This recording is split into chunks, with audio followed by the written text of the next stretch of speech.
সামনে দিয়ে ওই জামাত রাজাকারকে যে ভোট দিবেন আর আপনারা বাড়িতে শান্তিতে থাকবেন, ওই শান্তিতে কিন্তু আমি থাকতে দেব না। আপনারা আওয়ামী লীগ, আপনারা যদি বিএনপি জামাতকে রাজাকার বলেন, তাহলে এখন তো জামাত আমাদের সাথে নাই, তাহলে আপনারা মুক্তিযোদ্ধার দল, বিএনপিও মুক্তিযোদ্ধার দল, তাহলে আপনারা কি রাজাকারকে ভোট দিবেন? এটা কি আপনাদের তাহলে নীতি আদর্শ হইলো? আপনারা যে জামাতকে নিন্দা করেন রাজাকার রাজাকার, আমার বিশ্বাস আওয়ামী লীগ জামাতারে ভোট দিতে পারে না, জামাতারে ভোট দিবেও না। এই হাউস থেকে আরো কঠোরভাবে উচ্চারণ করে দেয়, আওয়ামী লীগের যে সমস্ত ভাইরা এলাকায় আছেন, দূরে আছেন, যারা বিগত দিনে আকাম কুকাম করেছেন, বিভিন্ন অরাজকতা করেছেন, আপনাদেরকে আমরা মাফ করে দেব। আমরা প্রতিহিংসার রাজনীতি করতে চাই না।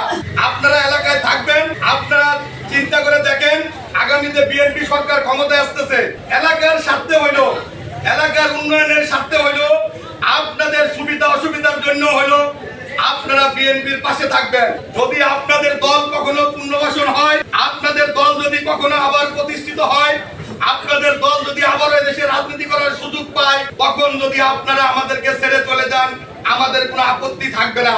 কিন্তু আপনারা আমাদের চোখের সামনে দিয়ে ওই জামাত রাজাকারকে যে ভোট দিবেন আর আপনারা বাড়িতে শান্তিতে থাকবেন, ওই শান্তিতে কিন্তু আমি থাকতে দেব না। এটা কিন্তু আমার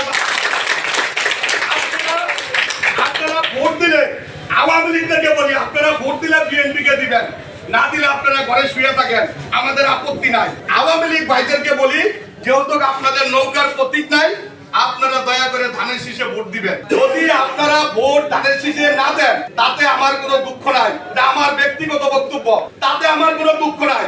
কিন্তু আপনারা ঘরে শুয়ে থাকবেন, আমরা খুশি থাকবো। কিন্তু আপনারা এই যাদের সাথে আমরা যারা এই জামাত 91-2001 সালে আমাদের কোলে আমাদের বুকে থাইকা 17 থেকে 18টা সিট নিয়ে এই দেশে মন্ত্রিত্ব তারা পাইছিল, সেই জামাতের দায়ে আমাদেরকে বিএনপিদেরকে রাজাকার হইতে হয়েছে। বিএনপি এই যে এত রাজাকারের ফাঁসি দিছে, বিএনপির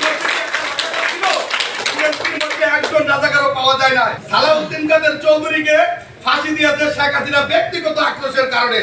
বিএনপির মধ্যে কোনো রাজাকার নাই। আমরা জামাতকে আদর সোহাগ ভালোবাসা দিয়ে বিএনপির ছায়াতলে রাখার কারণেই আমাদের এই কলঙ্কিত হইতে হয়েছে যে বিএনপি জামাত